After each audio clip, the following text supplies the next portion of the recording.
Welcome to Eklavya स्नातक and I am Sachin. और आज की इस वीडियो में मैं आप सभी को बीए सेकंड सेमेस्टर से आपका जो टॉपिक है द गुप्ताज एंड वाकाटकास, ठीक है, ये डीयू एसओएल एनसीवेप और जहां भी आपका ये सिलेबस है, ओके, अगर आपका ये टॉपिक है तो आपके लिए ये वीडियो काफ़ी हेल्पफुल होने वाली है।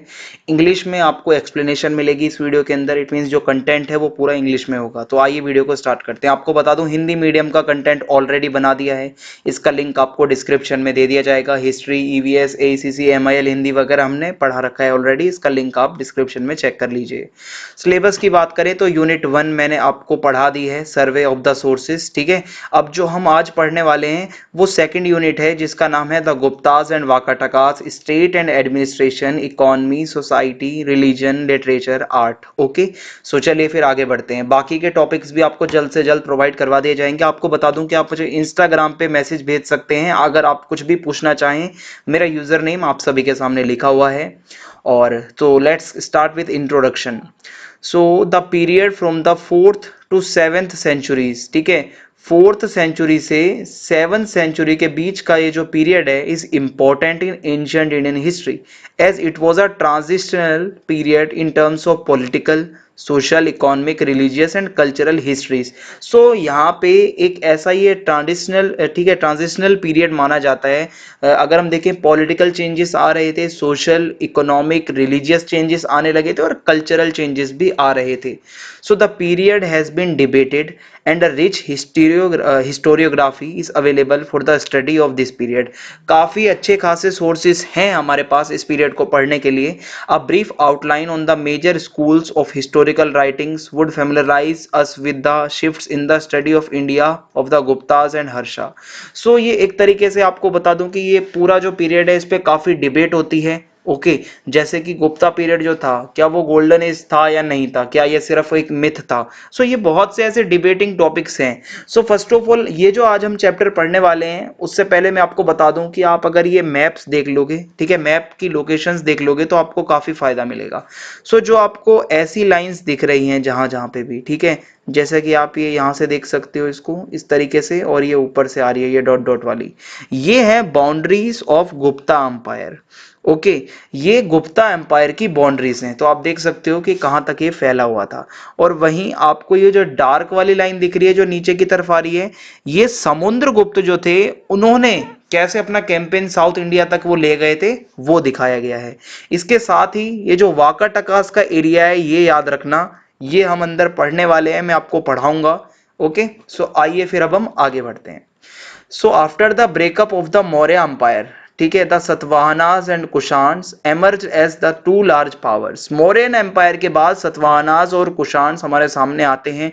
The Satavahanas acted as a stabilising factor in the Deccan and the south, to which they provided political unity and economic prosperity on the strength of the trade with the Roman empire. इनका trade कहाँ था? Roman empire के साथ था।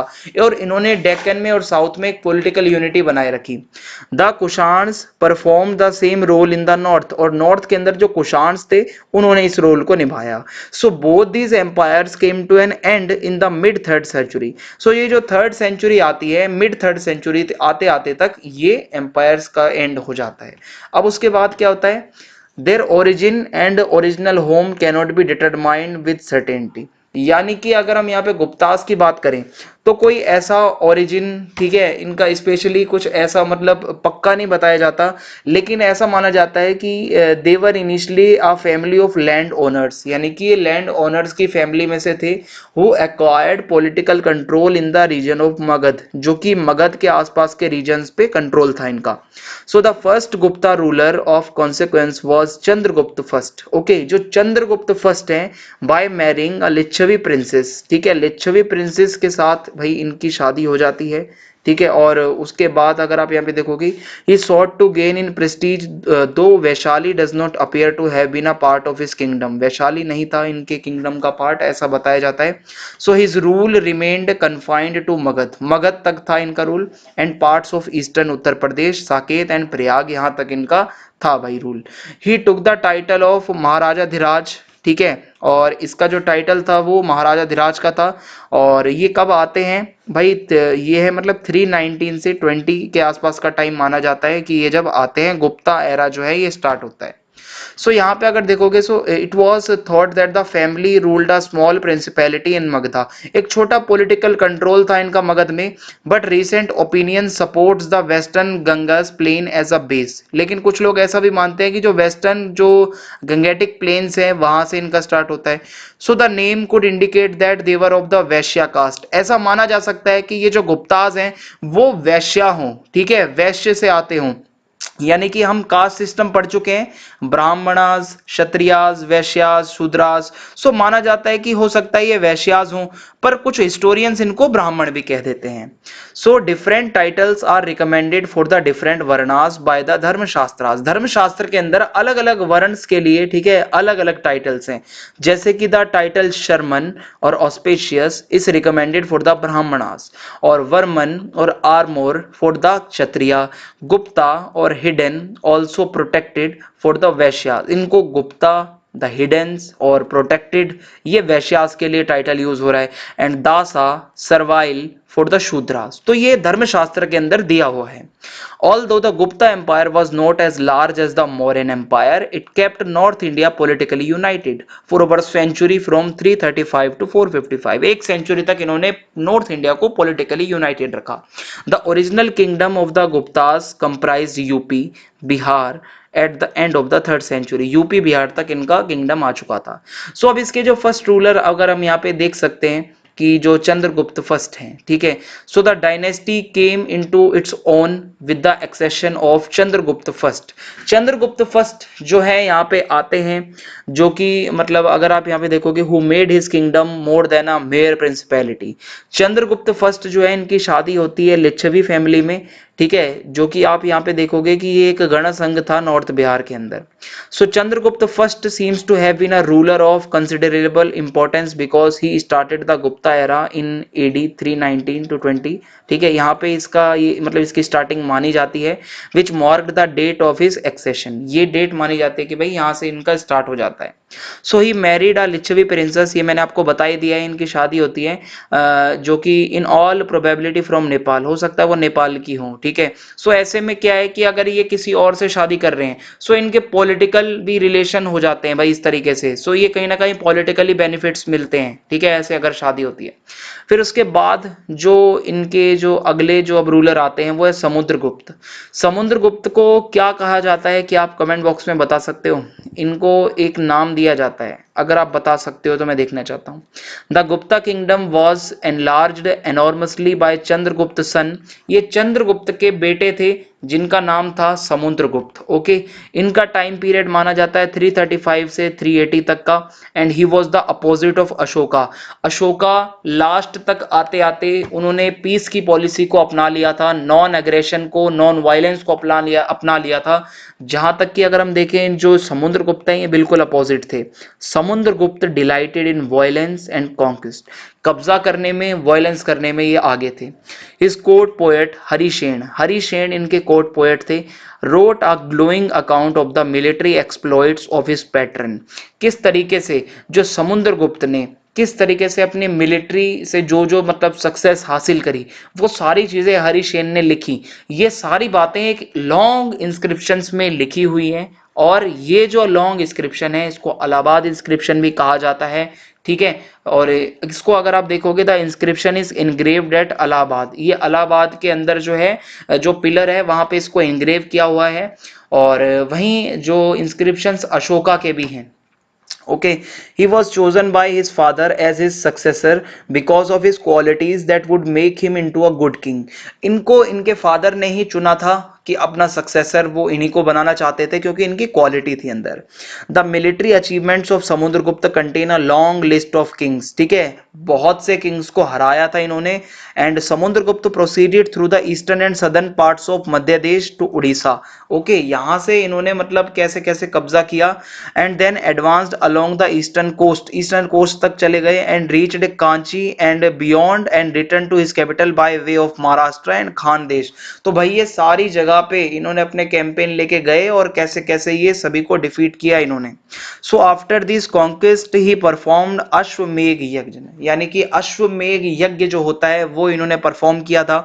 On this occasion he issued gold coins, ठीक है, इन्होंने gold coin जारी किए थे डिपेक्टिंग द सैक्रिफिशियल हॉर्स, ठीक है, जिसके ऊपर हॉर्स छपा हुआ था सैक्रिफाइस वाला, ठीक है, क्योंकि आपको पता है अश्वमेघ यज्ञ जो होता है उसमें एक हॉर्स का पूरा काम होता है कि भाई उस हॉर्स को छोड़ दिया जाता है, फिर वो जहां जहां तक जाता है या तो वहां के रूलर को लड़ाई मंजूर करनी पड़ेगी कि वो वॉरफेयर में आए, या तो उसको सरेंडर करना पड़ेगा सामने वाले के सामने, ये होता है भाई अश्वमेघ यज्ञ में। सो ये सब हो जाएगा इसमें, ठीक है। The places and the countries conquered by Samudragupta can be divided into 5 groups. जो जो इन्होंने जो प्लेसेस को कॉन्कर किया था उसको हम 5 ग्रुप्स में डिवाइड कर सकते हैं। सो जो ग्रुप 1 है includes the princes of the Ganga Yamuna Doab who were defeated and whose kingdoms were incorporated into the Gupta empire. So जो गंगा यमुना दोआब के वहां के प्रिंसेस थे उनको यहाँ पे इन्होंने मिला लिया। ग्रुप 2 के अंदर जो है ये हमारे ईस्टर्न हिमालयन स्टेट्स थे, जो फ्रंटियर स्टेट जैसे कि नेपाल, असम, बंगाल, ठीक है, ये सारे समुद्रगुप्त के अंडर में आ गए थे।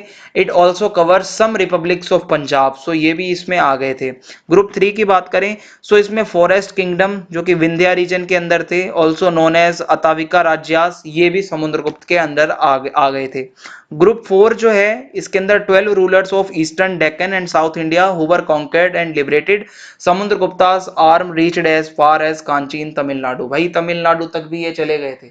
फिर उसके बाद अब लास्ट जो ग्रुप था उसके अंदर क्या था कि includes the name of Shakas and Kushans, some of them ruling in Afghanistan. तो भाई ये 5 ग्रुप्स में हम बांटते हैं जो जो इन्होंने कॉन्कर किया था, ठीक है।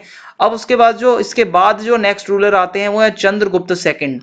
So the Gupta empire reached its highest glory, जो मतलब सबसे ज्यादा जो इनकी ग्लोरी थी वो इन्हीं के टाइम पीरियड में आती है। जो कल्चरल एक्सीलेंस था Chandragupta Maurya, sorry not Maurya, Chandragupta second के टाइम पे आता है। Under Chandragupta second son of Samudragupta and Datta Devi, ये किसके बेटे थे? समुद्रगुप्त के और दत्ता देवी के। सो लाइक हिज फादर, ये भी अपने फादर की तरह, इनको क्या है कि मतलब जैसे चंद्रगुप्त सेकंड को किसने चुना था, हमने पीछे देखा उनके फादर ने चुना था। सो इसी तरीके से चंद्रगुप्त सेकंड, ठीक है, अब जो ये चंद्रगुप्त सेकंड है was chosen by his father as his successor. So Chandragupta second inherited a strong and consolidated empire from his father. So इसको अपना जो पूरा एक एम्पायर मिला था वो काफी स्ट्रॉन्ग था, कंसोलिडेटेड एम्पायर था, विच ही फर्दर एक्सटेंडेड, जिसको इन्होंने और एक्सटेंड किया। ही एस्टेब्लिश्ड मैट्रिमोनियल अलायंस विद वाकाटकास। अब ये वाकाटकास जो थे ये महाराष्ट्र के आसपास थे, ठीक है, रूलर्स वहां के। सो वहां पे इनके मैट्रिमोनियल अलायंस होते हैं, यानी कि इनकी शादी होती है। अब शादी किसकी हुई थी? देखो, जो प्रभावती गुप्त थी, ठीक है, प्रभावती गुप्त की शादी हुई थी रुद्रसेन सेकंड से। रुद्रसेन जो थे वो वाकाटक डायनेस्टी से थे, यानी कि जो महाराष्ट्र के उधर जो वाकाटक डायनेस्टी है वहां पे शादी किसकी होती है? प्रभावती गुप्त की। और प्रभावती गुप्त कौन थी? ये चंद्रगुप्त सेकंड की डॉटर थी। ओके, आपको समझ में आ गया होगा। तो ये मैट्रिमोनियल अलायंस हो गया एक तरीके से। So Chandragupta second probably concluded the alliance with the Vakatakas before attacking the Shakas। तो शक के ऊपर इन्होंने अटैक करने से पहले वाकाटकास के साथ अलायंस बना लिए थे कि एक उनको बैकअप प्लान उनका रहे। So his foremost success was his victory over the mighty Shakas dynasty। जो सबसे बड़ी सक्सेस इनकी मानी जाती है वो शकास को जब इन्होंने हराया था, शक जिसको हम कहते हैं। The annexation of their prosperous kingdom comprising Gujarat, Malwa, okay, ये सारे जो पहले उनके अंडर में आते थे इन्होंने उन सभी को एनेक्स कर लिया, अपने में मिला के गुप्ता एम्पायर को और स्ट्रेंथन किया। और अब इनका टच जो था इनकी बाउंड्रीज का वो वेस्टर्न सी पोर्ट्स तक चला गया। So the exploits of a king called Chandra. देखो अब यहाँ पे एक आयरन पिलर है कुतुब मीनार कॉम्प्लेक्स के अंदर। अब उसमें कुछ लिखा हुआ है इंस्क्रिप्शन के अंदर, एक किंग का नाम लिखा है जिसको चंद्र लिखा हुआ है। अब वो चंद्र अगर चंद्रगुप्त सेकंड थे, सो आप ये मान लीजिए उन्होंने अच्छे खासे इंस्क्रिप्शन अंदर मतलब लिखे हुए हैं कि इन्होंने बहुत से एक्सप्लॉइटेशंस किए थे किंग्स के साथ, ओके, और इन्होंने बहुत से लोगों को हराया भी था। सो ऐसा माना जाता है, लेकिन हो सकता है कि एग्जेजरेशन भी हो, ठीक है। और it was during Chandragupta rain, ये जो चंद्रगुप्त सेकंड थे इन्हीं के टाइम पीरियड में जो फायान थे वो आते हैं 399 to 440, ठीक है, ये जो इनका टाइम पीरियड था, फाहियान जो थे एक फॉरेन ट्रेवलर थे जो कि आते हैं, अपने अकाउंट्स इन्होंने लिखे हैं जो कि हमारे लिए एक हिस्टोरिकल सोर्स की तरह काम करते हैं, ठीक है। सो अदर रूलर्स की बात करें, सो कुमार गुप्त फर्स्ट एंड स्कंद गुप्त, ये कुछ रूलर्स थे।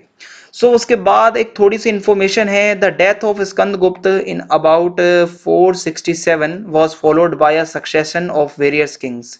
बहुत से किंग्स उसके बाद आते हैं, लेकिन उसके बाद जो ये गुप्ता एम्पायर था वो इतना ज्यादा स्ट्रांग नहीं रहता।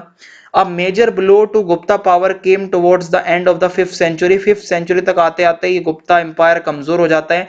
When the Huns poured in strength into north India, जब हुन्स आ जाते हैं, ठीक है, जब हुन जो थे वो आ जाते हैं और वो जब यहाँ पे मतलब लड़ाइयाँ होती हैं तो फिर यहाँ पे फिर खत्म हो जाता है भाई एक तरीके से गुप्ता एम्पायर का डिक्लाइन शुरू। अब गुप्ता एडमिनिस्ट्रेशन देख लेते हैं क्या क्या था। So the Gupta Kings took exalted imperial titles, ठीक है, देखो गुप्ता किंग्स जो थे ना वो टाइटल्स लेते थे कुछ, जैसे Maharaj Adhiraj, the great king of kings, Parameshwar यानी कि द सुप्रीम गॉड। यहाँ पे इस तरीके से आप देखोगे ना तो ये इनके टाइटल्स थे। अब इनके एडमिनिस्ट्रेशन के अंदर आप देखते हैं तो किंग है, ठीक है, किंग सबसे ज्यादा मेन है। और किंग के बाद अगर आप देखोगे सो प्रिंस होते थे जिनको हम राजकुमार कहते हैं, मिनिस्टर्स होते थे, एडवाइजर्स होते थे। और कौन कौन होता था, देखो किंग मैंने आपको बता दिया, काउंसिल ऑफ मिनिस्टर्स ऑफिशियल्स होते थे, आर्मी होती थी, रेवेन्यू एडमिनिस्ट्रेशन अच्छा था इनका, प्रोविंसेस डिस्ट्रिक्ट्स एंड विलेजेस में डिवाइडेड था। ये इनका पूरा एडमिनिस्ट्रेशन का था। अब आगे देख लो क्या है। Princess also held positions like viceroys of provinces. जो प्रिंस होते थे, जो राजकुमार होते थे, जो इन राजाओं के बेटे होते थे, उनको भी पोजीशन दी जाती थी वाइसरॉय की, ठीक है। द प्रोविंस प्रोविंस को अगर आप देखोगे तो ये डिवाइडेड था भाई, ठीक है। देशा, राष्ट्रा और भुक्ति, ये 3 नामों से हम जानते हैं प्रोविंस को उस टाइम पे, जो इनके लिए वर्ड्स मिलते हैं हमें, ठीक है। Was divided into number of district. जो प्रोविंस होते थे वो अलग अलग डिस्ट्रिक्ट्स में डिवाइड होते थे, जैसे कि जिनको हम प्रदेश या विषया कहते थे। Each district having its own administrative office. अब इसमें क्या था, सब कुछ सेंट्रल गवर्नमेंट पे ये डिपेंड नहीं होते थे जो डिस्ट्रिक्ट वाले थे भाई, इनका अपना एक हर डिस्ट्रिक्ट का एडमिनिस्ट्रेटिव ऑफिस होता था। But for all practical purpose local administration was distinct from the centre. Decisions were generally taken locally, ठीक है, लोकली ही डिसीजन ले लिए जाते थे, unless they had a specific bearing on the policy और ऑर्डर्स ऑफ सेंट्रल अथॉरिटी। जब तक कोई ऐसा ऑर्डर ना आ जाए सेंट्रल अथॉरिटी से, जब तक तो ये लोकली ले लिया जाता था। मॉडर्न एडमिनिस्ट्रेशन में ऐसा नहीं था, वहां उल्टा था थोड़ा सा, लेकिन यहाँ पे अगर आप देखोगे तो लोकली भी डिसीजन ले लिए जाते थे। Whereas Ashoka insisted that he be kept informed of all the happenings। Ashok जो थे वो चाहते थे कि जो भी चीजें हो रही हैं इनको इन्फॉर्मेशन मिलती रहे, लेकिन जो गुप्तास थे वो ऐसा नहीं करते थे, वो सेटिस्फाई थे, अपने जो भी उनके जो रिस्पॉन्सिबिलिटीज वो दे देते थे। कुछ ऐसे ऑफिशियल्स होते थे जैसे कुमार अमात्यास, अयुक्तयास, ठीक है। ऐसे ये जो ऑफिशियल्स थे यही सब संभाल रहे थे लोकल लेवल पे भी। जो भी इंफॉर्मेशन देते थे, तो ये अशोका जो थे वो तो भाई बिल्कुल भी ऐसी ये सब पे विश्वास नहीं करते थे, वो सारी बातें जानना चाहते थे, पर गुप्तास विश्वास कर लेते थे। Evidences from inscriptions and seals suggest that Gupta administration was decentralised. हमें जो भी सोर्सेस मिलते हैं उससे पता चलता है कि गुप्ता एम्पायर जो था वो डिसेंट्रलाइज था, यानी कि इन्होंने जो पावर का कहीं ना कहीं मतलब वो कर रखा था बंटवारा, ठीक है, पावर लोकल लेवल तक पावर गई हुई थी। बहुत से ऑफिसेस होते थे, ऑफिशियल्स बहुत से होते थे। विलेजेस की अगर हम बात करें, अलग अलग कैटेगरी के विलेजेस हैं यहाँ पे, ग्राम, पल्ली, हेमलेट, गुलमा, ठीक है, मिलिट्री सेटलमेंट, खेत का, ये भी एक हेमलेट है, एंड सो ऑन, अलग अलग तरीके के विलेजेस हैं। They came under the control of rural bodies. और ये विलेजेस को कंट्रोल कौन करता था, रूरल बॉडीज करती थी, रूरल बॉडीज। और उसके बाद में आपको अर्बन वाला भी आगे बता दूंगा, ठीक है। इसके अंदर क्या है कि हेडमैन होता है एक तो विलेज का मुखिया, जो कि विलेज एल्डर्स ही इसमें से होते थे, and some of whom held the office of the gram adhyaksha और द कुटुंबी। एक पोस्ट और होती थी यहाँ पे ग्राम अध्यक्ष की, या जिसको हम कुटुंबी भी कह सकते हैं। इन अर्बन एडमिनिस्ट्रेशन, देखो रूरल तो मैंने आपको बता दिया, अब हम अर्बन देख लेते हैं। Each city had a council. Her city की अपनी एक काउंसिल थी, जिसमें क्या होता था कि नगर श्रेष्ठीन नाम से एक पोस्ट होती थी, जो कि पूरी सिटी कॉरपोरेशन वगैरह को ध्यान में रखता था। द सार्थवाह, ठीक है, the chief representative of the guild of merchants, and the prathama kulika are representative of the artisans, and the prathama kayastha यानी कि चीफ स्क्राइब। सो ये सब लोग भी एडमिनिस्ट्रेशन में थे। So the judicial system was more developed, ठीक है, गुप्ता पीरियड के अंदर जो था जुडिशियल सिस्टम काफी अच्छा हो गया था। And several law books were compiled during this period, बहुत सी लॉ बुक्स थी जिनका कंपाइलेशन हुआ। For the first time civil and criminal laws were clearly demarcated, theft and adultery fell under the criminal law. So criminal laws आ गए थे, जैसे कि चोरी करना, एडल्ट्री वगैरह, ये सब अब क्रिमिनल लॉ के अंतर्गत मतलब अंडर था। And disputes regarding various types of property under civil law. So जो डिस्प्यूट्स होते थे प्रॉपर्टी को लेके वो सिविल लॉ के अंडर आ गए थे। सोशल चेंजेस या सोसाइटी अगर हम देखते हैं गुप्ता पीरियड की, so the large scale land grants to the Brahmans suggest that the Brahmanas supremacy. So बहुत से लैंड ग्रांट्स हो रहे थे जो कि ब्राह्मणास को दिए जाते थे। सो इससे पता चलता है कि ब्राह्मण जो थे उनकी सुप्रीमेसी थी, ठीक है, गुप्ता पीरियड में। The Guptas who probably were originally Vaishyas came to be looked upon as Kshatriyas by the Brahmanas। ब्राह्मण समझते थे कि ये लोग क्षत्रिय हैं, लेकिन वो ऐसा माना जाता है वैश्यास थे। The Brahmanas presented the Gupta kings as possessing god like attributes, ठीक है। All this helped to legitimise the position of the Gupta princes who became great supporters of the Brahmanical order. अब जो गुप्ता किंग्स होते थे वो ब्राह्मणिकल ऑर्डर्स को पूरी तरीके से सपोर्ट करते थे, जो भी ब्राह्मणिकल लॉज होते थे ये इनको सपोर्ट करते थे। So the ancient four fold varna system, हम वर्णा सिस्टम या कास्ट सिस्टम तो पढ़ के आ ही रहे हैं पीछे, ठीक है। सो वो जो सिस्टम था द ब्राह्मण, क्षत्रियास, वैश्यास, शूद्रास, ठीक है, ये सारे जो लोग थे began to become more rigid in Gupta times. ये मतलब काफी ज्यादा वर्णा सिस्टम रिजिड हो गया था। In particular the Brahman caste strengthened its influence over Indian society. Particularly अगर हम बात करें कास्ट की तो ब्राह्मण जो थे उनका इन्फ्लुएंस काफी ज्यादा बढ़ गया था इंडियन सोसाइटी का, ठीक है, इंडियन सोसाइटी में, यानी कि जो गुप्ता पीरियड के टाइम पे जो सोसाइटी थी उसमें। So the society was however rigid, काफी ज्यादा रिजिड सोसाइटी थी। During this period many caste and sub caste evolved, ठीक है, बहुत सी अलग अलग कास्ट और आ गई थी और बहुत सी सब कास्ट भी आ गई थी। द सोशल रैंकिंग और caste of a person was decided by the trade और प्रोफेशन ऑफ दैट पर्सन। अब जो कास्ट होती थी या सोशल रैंकिंग होती थी वो जो पर्सन का जो भी ट्रेड था या जो प्रोफेशन था उसके बेसिस पे डिसाइड की जाने लगी थी। सो ब्राह्मण, क्षत्रिय, वैश्य, शूद्र, ये हमारा वर्णा सिस्टम चल रहा था। So the society was classified in 4 caste, namely Brahman, Vaishya, क्षत्रिय, शूद्र, ठीक है, ये मैंने आपको बता दिया। The women were given secondary position in Gupta empire society. Women जो थी उनको सेकेंडरी पोजीशन माना जाता था, ज्यादा उनको राइट्स नहीं थे। विडो रीमैरिज वाज परमिटेड, जो यानी कि विधवा की दोबारा शादी करना परमिटेड था।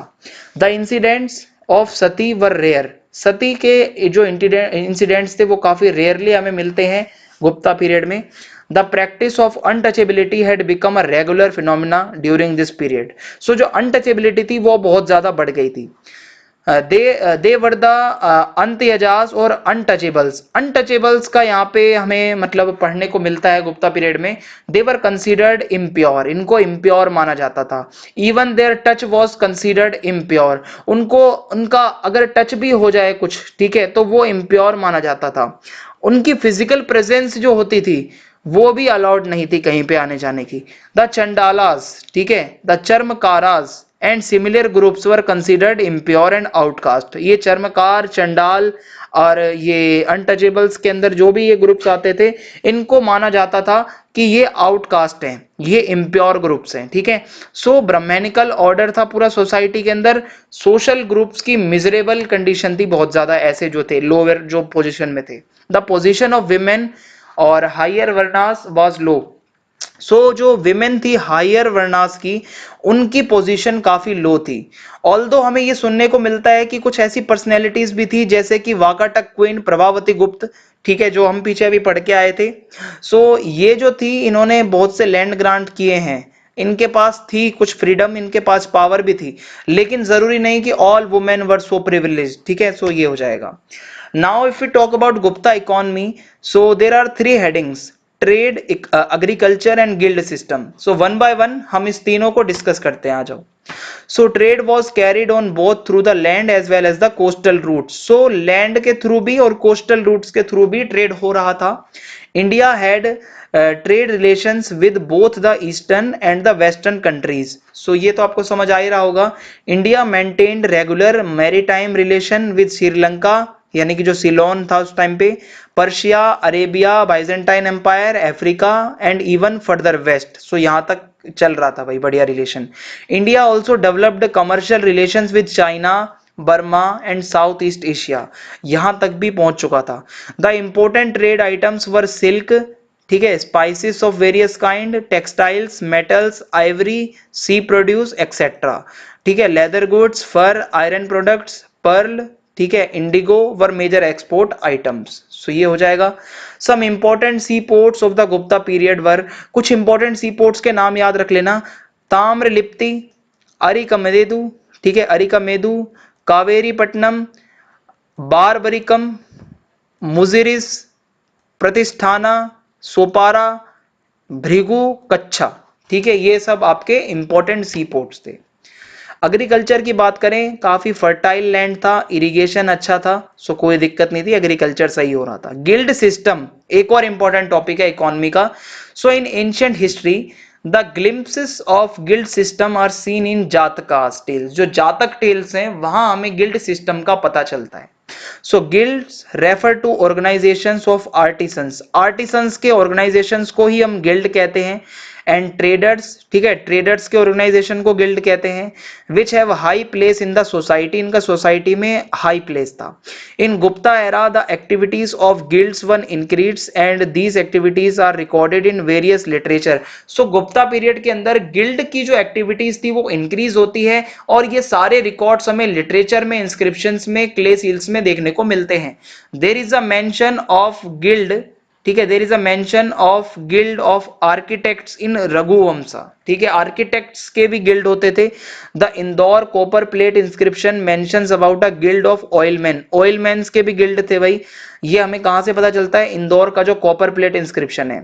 The Mandsaur inscription mentions the guild of silk weavers and the guild system declined after the Gupta period. Gupta period के बाद ये सिस्टम डिक्लाइन हो जाता है। For carrying goods pack animals and ox drawn carts were use, ठीक है, ये सामान को ले जाने के लिए एनिमल्स का, बैलगाड़ियों का ये सब यूज होता था। In certain areas elephants were used for transport, कुछ जगहों पे हाथी यूज होता था। The Ganga, Yamuna, Narmada, Godavari, Krishna and Kaveri were the main waterways, ठीक है। State revenue was derived from a variety of taxes from the land and from trade, trade और land के ऊपर जो टैक्स लगाए जाते थे वहां से रेवेन्यू मिलता था स्टेट को। So gold was mind in Karnataka, इसकी माइनिंग जो है वो कर्नाटका में होती थी, but panned in the mountain streams of the far north. Okay, the high quality craftsmanship in gold is evident in the superbly designed and meticulously minted Gupta coins. काफी अच्छे से ये गुप्ता कॉइन्स को डिजाइन किया गया था, जो कि आप देख भी सकते हो फोटो में। They tend to be found in hoards, बहुत सारे मिले हैं भाई, बहुत सारे मिले हैं। High value silk and a familiar weight standards facilitated commerce, काफी व्यापार, ट्रेड कॉमर्स अच्छे से होता था। The mining of copper and iron continued, ठीक है, आयरन की और कॉपर की माइनिंग चल रही थी। Being used for house hold items, और कॉपर और आयरन कहाँ यूज होता था? घर के सामान बनाने में, यूटेंसिल्स, बर्तन बनाने में, इंप्लीमेंट्स एंड वेपन्स, ठीक है। Among the most impressive metal objects of this period is the pillars of iron. ये जो मेहरौली के अंदर जो आप देखोगे, ये जो आयरन पिलर है ये काफी ज्यादा इंप्रेसिव है, कोई जंग नहीं लगा, ठीक है। हाइट है लगभग 23 फीट और इतना फाइन मेटल है कि आज तक कोई उस पर जंग नहीं लगा। अब रिलीजियस लाइफ की बात कर लेते हैं। So both Buddhism and Hinduism were widely prevalent, काफी ज्यादा इनका मतलब था भाई दबदबा। The characteristic features of Hinduism enabled it to survive till today. So whereas the new features of Buddhism led to its final decline. अब Buddhism के अंदर कुछ न्यू फीचर्स ऐड हो गए जिसकी वजह से बुद्धिज्म का डिक्लाइन होने लगा। Although Buddhism still appealed in matters of ritual, making it to be regarded as a sect of the latter. So Jainism escaped from this fate. Jainism वैसा ही था, चेंज नहीं हुआ ज़्यादा, and therefore it continued to be supported by the merchant communities. जो merchant communities होती थी उन्होंने जैनिज्म को अपनाया वेस्टर्न इंडिया के अंदर। So Shaivism, Vishnuism, Shaktism and worship of Ganesha and Surya had become established in the form of Puranic religion by the Gupta period. Gupta period के अंदर अब शैविज्म आ जाता है, विष्णुविज्म आ जाता है, शक्तिज्म आ जाता है और गणेशा जो लॉर्ड हैं उनकी वर्शिप और सूर्य की worship. So in the post Gupta period the worship of the cult of Surya seems to have been confined to Gujarat, gradually disappeared. And but the most important religious developments in the period was the worship of Devi.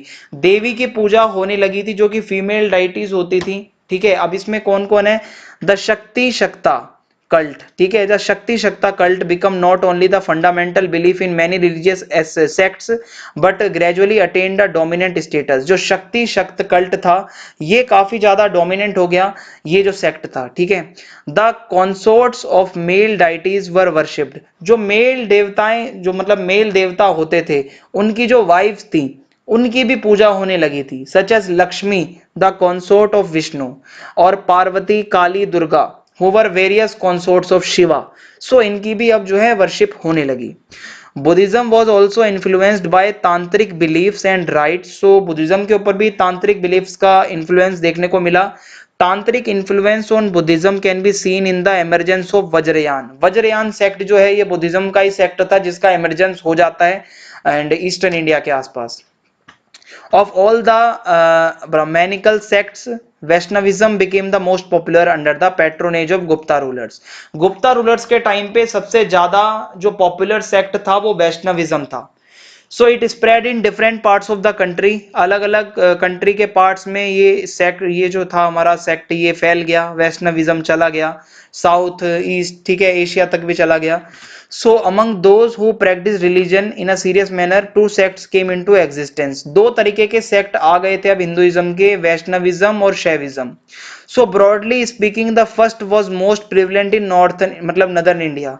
जो north India था हमारा, वहां पे Vaishnavism, Vishnu भगवान के अवतारों की पूजा होने लगी, और जो साउथ इंडिया था वहां पे शैविज्म, शिव जी की ज्यादा पूजा होने लगी। सो सिंपल सी बात है इसमें बताई हुई है।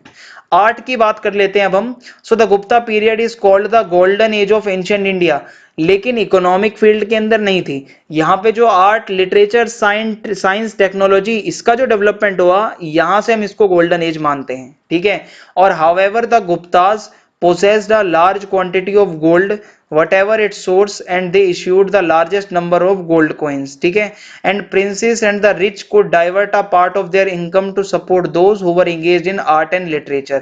जो लोग आर्ट एंड लिटरेचर में इंगेज थे उनको पूरी सपोर्ट मिलती थी। प्रिंस जो होते थे वो अपना पूरी तरीके से जो इनकम का कुछ पार्ट निकाल के उनको सपोर्ट कर सकते थे तो वो करते थे।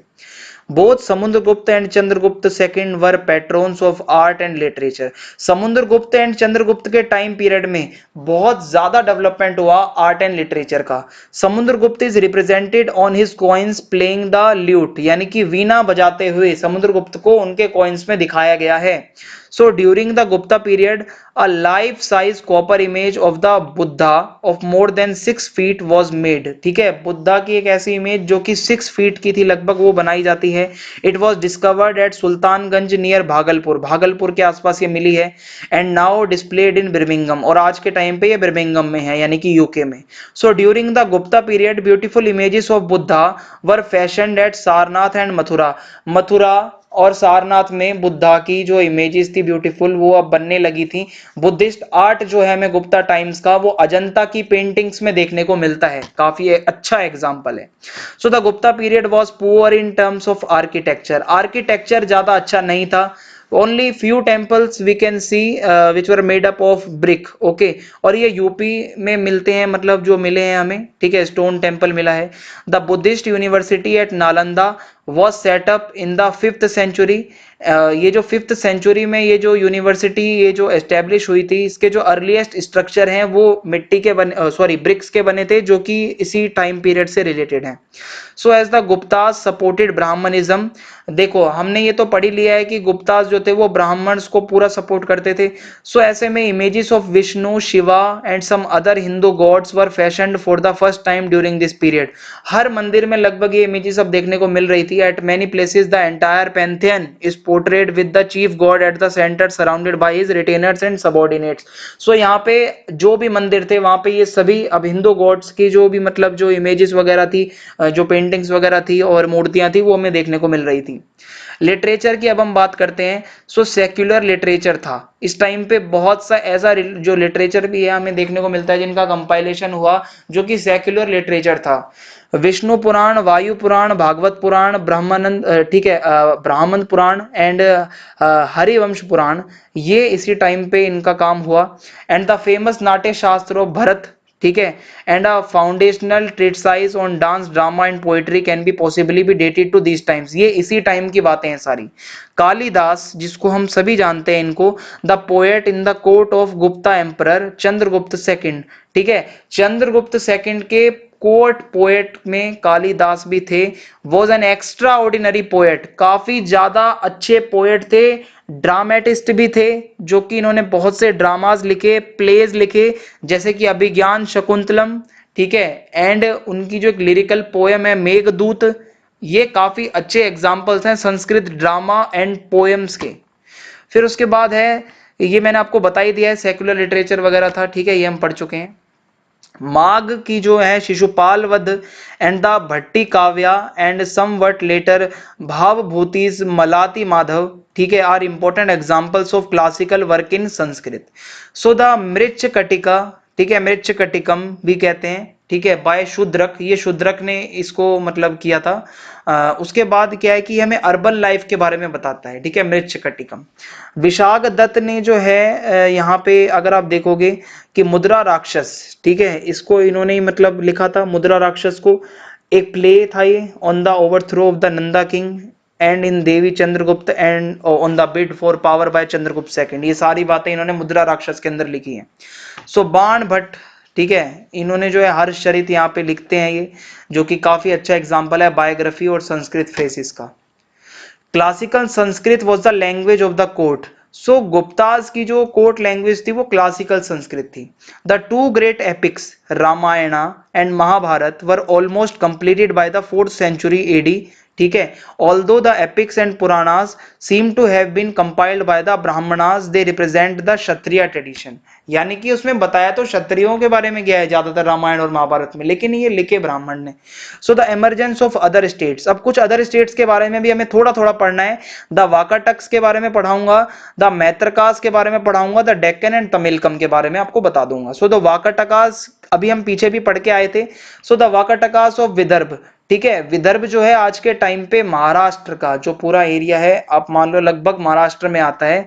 ये एक इंपॉर्टेंट पॉलिटिकल पावर का सेंट्रल था, ठीक है, सेंट्रल इंडिया के अंदर सेंटर था, ठीक है, एंड नदर डेक्कन का।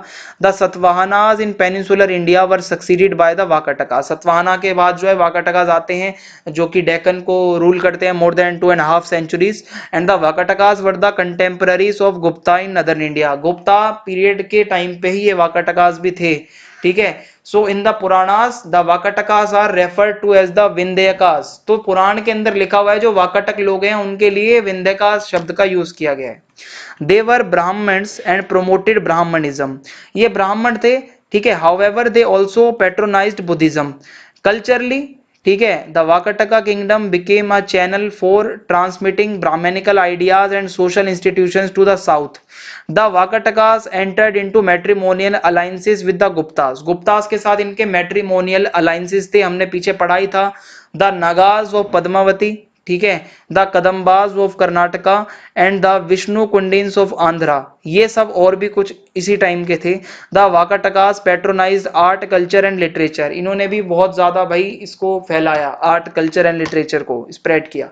अब मैत्रकास के बारे में देख लेते हैं। मैत्रका डायनेस्टी, ठीक है, Indian dynasty that ruled in Gujarat and Saurashtra. Kathiawar का जो हमारा एरिया है वहां पर मतलब इनका ये पूरा जो है रूल था 5th to 8th century तक का।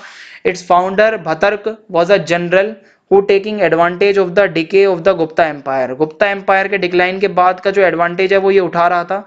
Established himself as a ruler of Gujarat and Saurashtra with Vallabhi as his capital. इनकी कैपिटल जो थी मैत्रकास की वो वल्लभी कैपिटल थी, ठीक है इनकी। अब है the Deccan and Tamilakam. So the political history of the Deccan and further south focused on the long years of conflict between two geographical regions। अब अगर हम हिस्ट्री पढ़ते हैं डेक्कन और साउथ इंडिया की, सो इनके बीच में बहुत कॉन्फ्लिक्ट होता था दो जोग्राफिकल रीजन्स में, ठीक है, the western Deccan and Tamilakam.